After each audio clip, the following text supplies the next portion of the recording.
More than two, Claudio. 3, 4.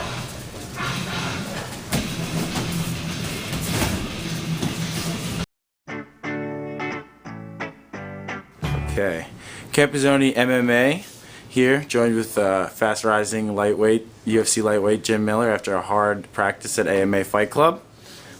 Jim, we last saw you against Gleason Tebow, where you displayed your ever-improving stand-up. What do you attribute to this evolution in your game? Just trying to improve every day. You know, it's that attitude, that martial arts attitude, basically, of always being a student and always learning.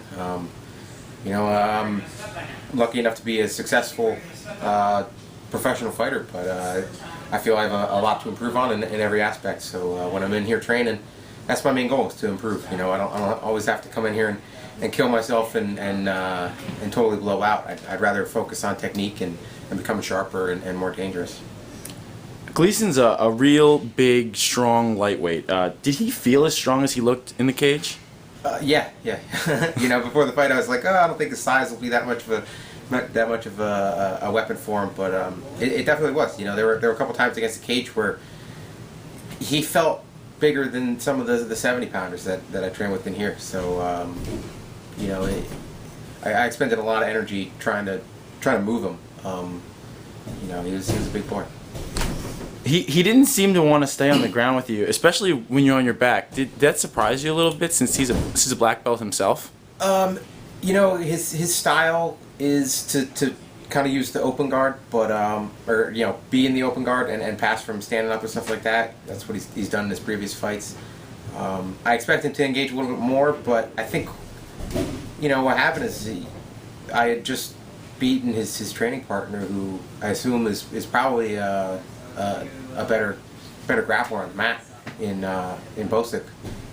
So from what I can interpret from the way he fought, I think his game plan was to try to outstrike me and not get into scrambles on the mat and not put himself, you know, in those situations where I could catch him. Your next fight is against Charlie Oliveria. What skills do you think he brings to the table as a fighter? What are you preparing for?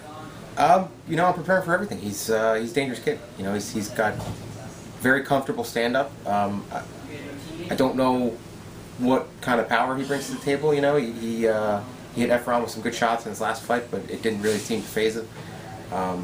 But you know, you never know. So he seems to be pretty accurate. So just working on, you know, keeping my hands up and moving, and you know, I know he's a good grappler too. So just planning on being tight and you know, using my strength and my size and beating him up and grinding him out.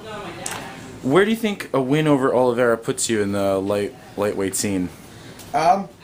You know, he's only got 2 fights with the UFC, and they're not, you know, high-profile opponents. So I don't really know how much higher I'll be in the rankings, but against, you know, another fight, another win, it'll put me at 6 in a row with a win over him, which, you know, there's very few guys, you know, in all the weight classes with 6 wins in a row, and you know, being 8, that would put me at 8-1 in the UFC, and there's even fewer guys with a record like that.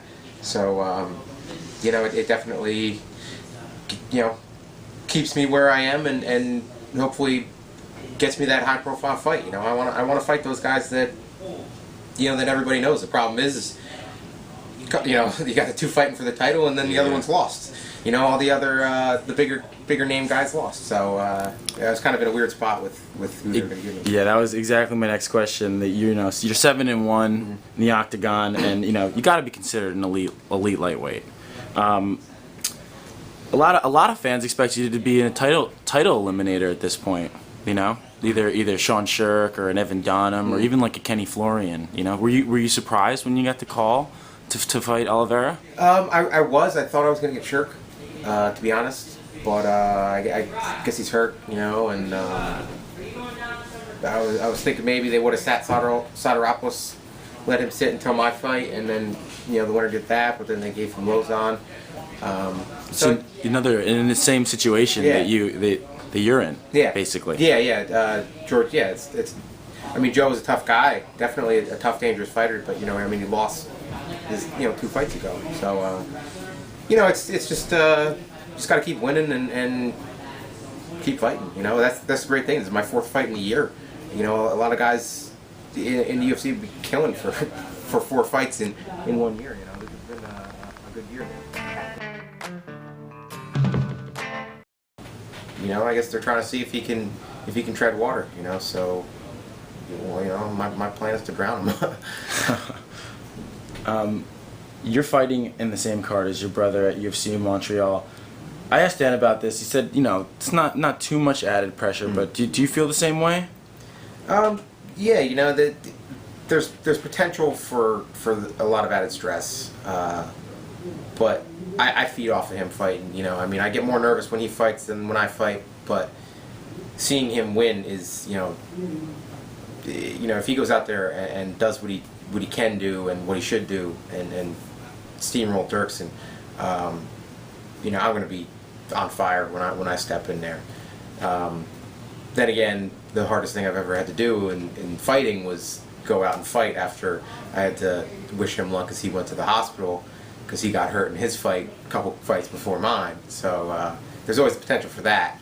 But I just try to be professional and get by it. And when I step in there, it's all about my fight and just me and my opponent. Which fight was that he got hurt in? That was our first fight in Ring of Combat. He fought John Howard and took a big hook in the 3rd. Walked right through it. Didn't even hurt him, but it ended up breaking his zygomatic arch. So he wasn't like it wasn't an emergency, but he still had to go to the hospital to get X-rays and stuff like that. So that was the only time he hasn't been in my corner. So, as everyone knows, the UFC and the WEC have merged. What is your take on the merger? It's great. The guys have been putting on great shows and busting their asses. So now that they're going to get the publicity and the pay raise of being with the UFC is great. The 55 pounders are it's going to be tough for them to compete at the upper levels of this division. I think there are the couple guys, 2 or 3 guys that are going to be able to compete, but I think a lot of them are going to get weeded out. So it's going to be tough for some of them. Were you a little frustrated when you heard that the winner of Benson Henderson and Anthony Pettis was going to get the immediate title shot? Not really frustrated. I knew once I heard the merger it makes sense. It makes complete perfect sense to unify the belt, because if you have them fight one of these other guys in the upper echelon of the division, and they lose, then you lose that marketability of that fight, WC UFC fight. So it makes total sense for those 2 guys the winner of that fight to get the next shot. So you've trained with Frank Edgar in the past, and we always hear about people say, I don't want to fight my training partners, I don't want to fight my teammates. If approached by the UFC brass, this is a rematch that you'd have to accept, right? Yeah. Frankie's a great guy. He's an awesome kid. We've hung out a little bit. We've trained a bunch. I've gotten to where I am with help from him. He pushes me in the room. I feel I push him.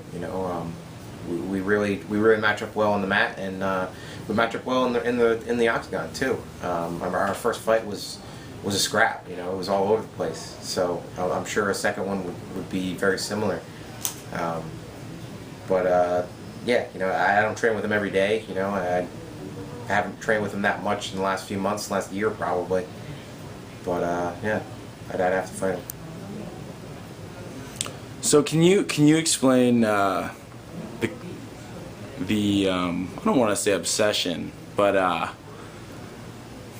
what's the right word for it? I don't know, the usage of the Creedence Clearwater Revival songs for the Miller Brothers, the entrance musics? What was it? I think my second fight, I was playing with a couple that I was going to come out to. I came out to the Karate Kid theme my first fight. So I was like, I don't want to do that again.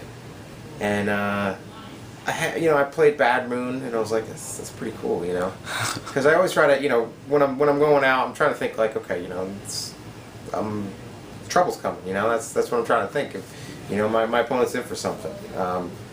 So that I like that song. I ended up coming out to it in my third fight, and pretty much stuck with it, you know, throughout. I came out to it in my first fight in the UFC, and you know, and then Dan had one song that some people would let him play, but then, you know, it had a little bit of swearing in it, so other organizations wouldn't let him play it. So then I told him, just come out to Run Through the Jungle, you know, because then I started playing that, you know, like warming up, and that one, you know, get my hair standing up. So it still does, you know. It still, when he calls me, that's my ringer for him. Run Through the Jungle, and I still, you know, get excited. So, you know, it's just, we're just that type of guy. We're not urban or anything like that, so we're not going to come out to rap or anything hardcore or anything like that. So just kind of country boys and like our rock and roll and stuff. Cool. Thanks a lot for the time. We look forward to seeing you in action against Charles Oliveira. Thank you. See ya.